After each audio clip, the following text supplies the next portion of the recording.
As we all know, religious communities of all stripes and variations can have their troubles, infighting, challenges, things that don't go as planned can be destructive no matter who we are.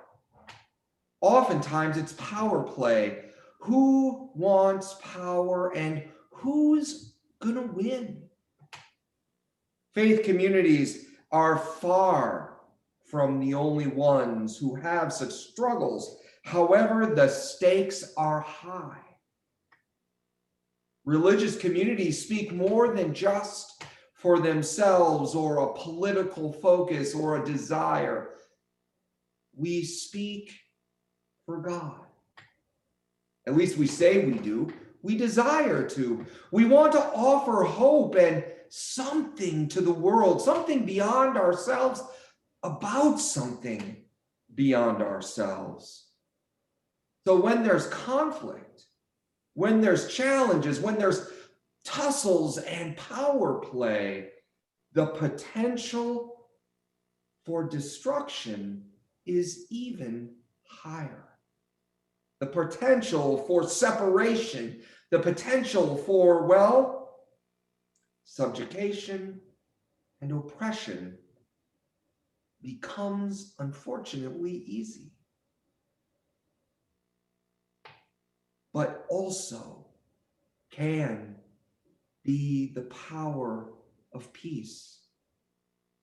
The power of peace that is offered through religious communities can also raise the hope of a society, of a nation, and of a world where nothing else can. Today we hear in this Gospel of John a power play, a conflict.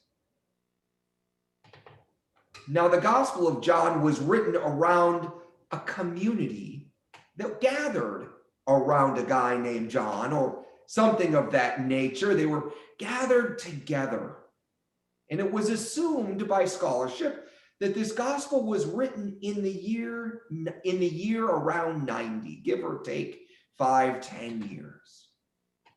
Now, the year 90 is pretty significant. It's after the fall of the temple in Jerusalem, the fall of the second temple that the faithful people of Israel had erected, that was torn down.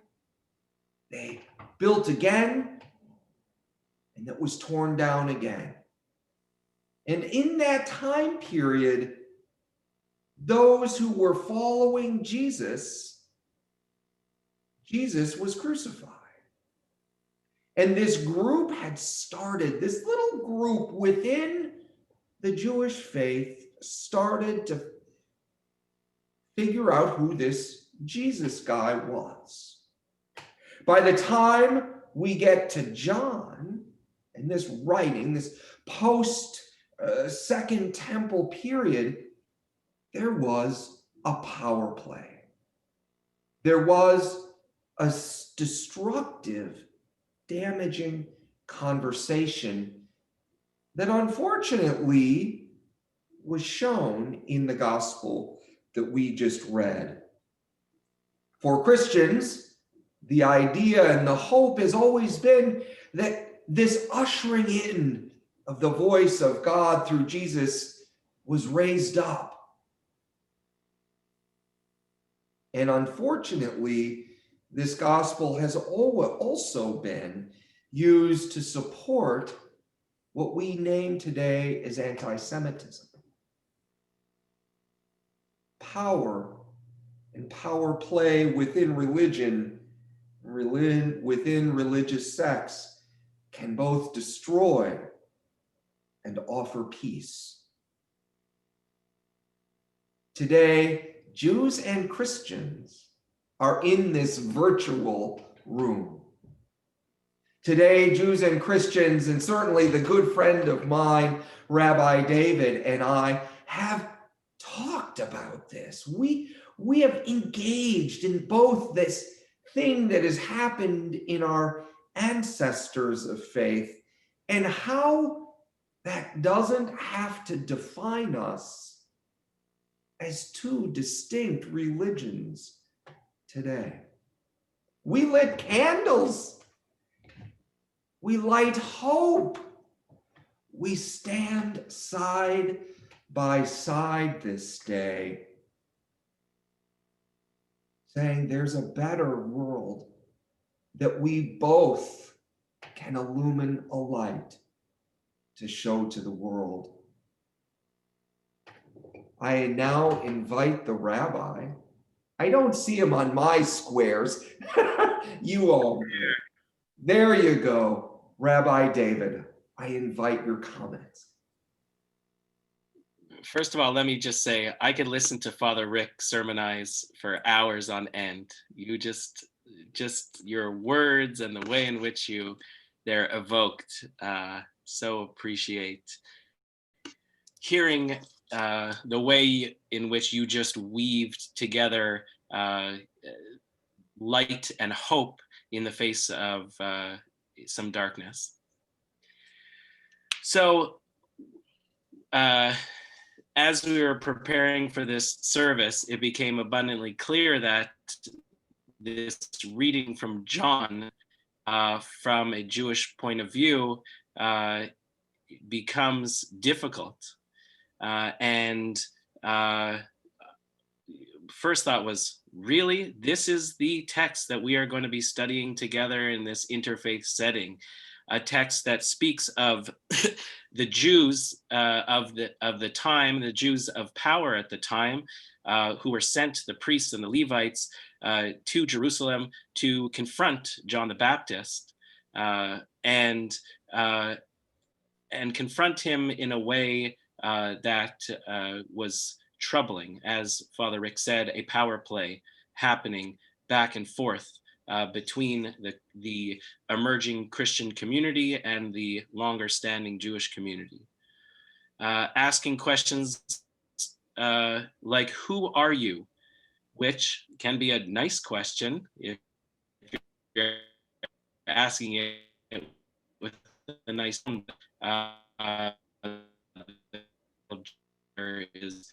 is saying that the time we're pointing fingers at John the Baptist and saying for those who are familiar, there's so much familiarity here in this text around in Jewish community, naming the prophet, naming Eliyahu, Elijah, naming the Messiah, Mashiach. We can hear our own tradition reverberating here in those times when the communities were so tightly knit in different ways, and yet somehow pushing against each other. How do we embrace rather than push back on each other? Move away from the power play and move towards each other.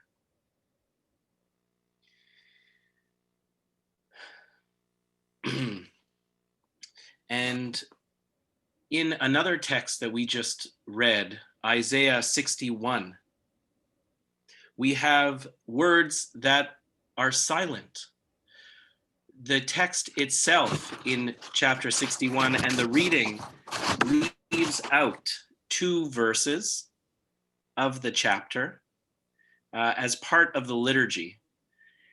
And there's something so interesting about what those 2 verses, what verses are left out, seeing the teaching in the silence.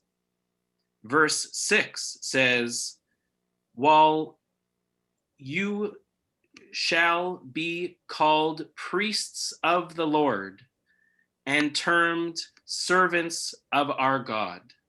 You shall enjoy the wealth of nations and revel in their riches. A text that speaks of justice, a text that speaks of joy, a text that speaks of faith. The verses that are missing in the liturgy speak of being priests. And that is the crux of this disagreement in John. Are we like the priests, or have we moved on from that tradition? There's a play in the Christian faith around that question, as I stand and speak and dialogue with a priest. And also in the Jewish tradition at that time, as the temple was destroyed, and the interplay back and forth, a power play between the priests who had power at that time with the destruction of the temple. They were no longer. And the rabbis had to re-envision a rabbinic Judaism, what we now know, without the temple standing. They saw themselves as priests of God, and yet different. The table that we eat our foods on Friday night, because Jews love our foods, we call it a priestly table, and we wash our hands like the priests did. And here I sit with the Chanukiah sitting before me, a symbol of the menorah that stood in temple times, lit regularly. And the story of Hanukkah and the miracle that came out of that. The little bit of oil that lasted in the temple menorah for 8 days. So we turn towards hope. We turn towards each other. We turn towards light, not the back and forth of the power play, but the back and forth of the interplay of love and justice and kindness and mercy and all that we share together, as in the other reading we read, Psalm 126, that we might be hayinu kecholmim, like dreamers. A psalm that we sing after we break bread, where it says that our mouths shall be filled with laughter and our tongues with songs of joy. So may it be so in our shared community.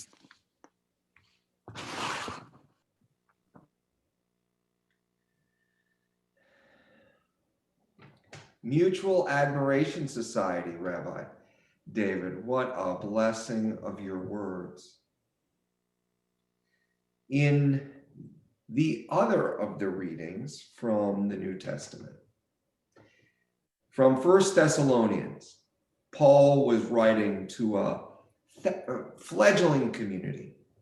In the very first words he said, "Rejoice always, pray without ceasing, give thanks in all circumstances." Not only the traditions that we embrace, both individually and across the mountain road, right? Across the road we can walk down. As I have been with you, I see and hear rejoicing. Always. I see and hear a prayer of ancient words, always without ceasing. And I have learned from you what it means to give thanks in all circumstances. Thanks when it feels as though there's not much to give thankful for.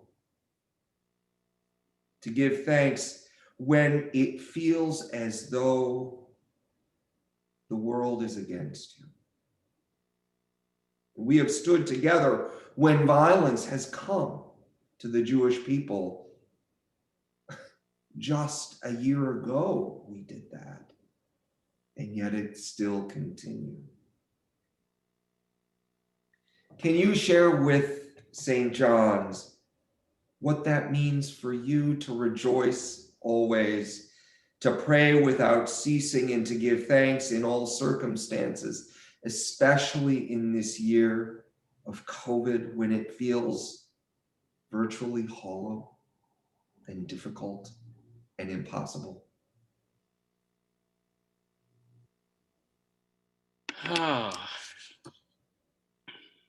Just in being in this space and being present to all that is right now, I feel that sense of gratitude so deeply. And to draw on over these past months in these terrible times we're living in, the uncertainty, but more the death and the mourning, the grieving of all that is lost of people's lives. And and then in troubling times, as you named, like last year when we gathered together, memory is such a powerful tool. In this Hanukkah season, we draw on the miracles in our lives, and so too from out of your tradition, the miracles, and just acknowledging in those dark moments to be able to turn our hearts away from the darkness and into that place of gratitude is a gift, one that musters courage to be able to face darkness with those memories of the miraculousness of life, even as we're hunkered down, or even as there might be those who seek to destroy us.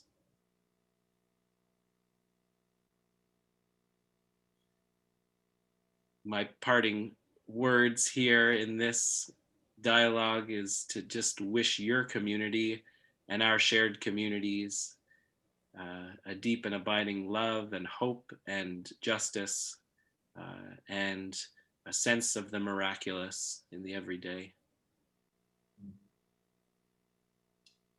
Thank you. And to you as well. May these 8 days be filled with the miraculous, with the memory of hope. And may it always be so between us, both formally, virtually, and in person, going forward forever. Blessing. Amen. Amen. Thank you. Pete, you can put us back onto our screen share.